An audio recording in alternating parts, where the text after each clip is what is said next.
Genesis chapter 2. The heavens, the earth, and all their vast array were finished. On the seventh day God finished his work which he had done, and he rested on the seventh day from all his work which he had done. God blessed the seventh day, and made it holy, because he rested in it from all his work of creation which he had done. This is the history of the generations of the heavens and of the earth when they were created, in the day that the Lord God made the earth and the heavens. Another account of the creation. No plant of the field was yet in the earth, and no herb of the field had yet sprung up, for the Lord God had not caused it to rain on the earth. There was not a man to till the ground. But a mist went up from the earth, and watered the whole surface of the ground. The Lord God formed man from the dust of the ground, and breathed into his nostrils the breath of life, and man became a living soul. The Lord God planted a garden eastward, in Eden, and there he put the man whom he had formed. Out of the ground the Lord God made every tree to grow that is pleasant to the sight, and good for food, including the tree of life in the middle of the garden and the tree of the knowledge of good and evil. A river went out of Eden to water the garden, and from there it was parted, and became the source of 4 rivers. The name of the first is Pishon. It flows through the whole land of Havilah, where there is gold. And the gold of that land is good.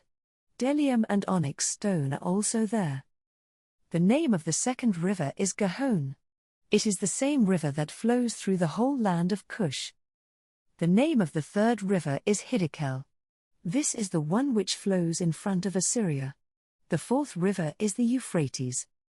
The Lord God took the man, and put him into the Garden of Eden to cultivate and keep it. The Lord God commanded the man, saying, You may freely eat of every tree of the garden, but you shall not eat of the tree of the knowledge of good and evil, for in the day that you eat of it, you will surely die. The Lord God said, It is not good for the man to be alone. I will make him a helper comparable to him.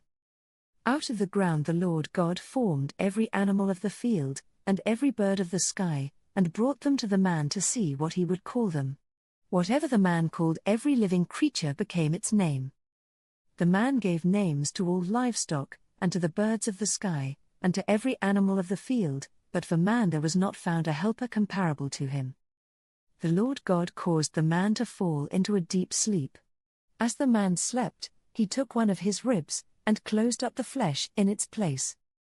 The Lord God made a woman from the rib which he had taken from the man, and brought her to the man. The man said, This is now bone of my bones, and flesh of my flesh. She will be called woman, because she was taken out of man. Therefore a man will leave his father and his mother, and will join with his wife, and they will be one flesh. The man and his wife were both naked, and they were not ashamed.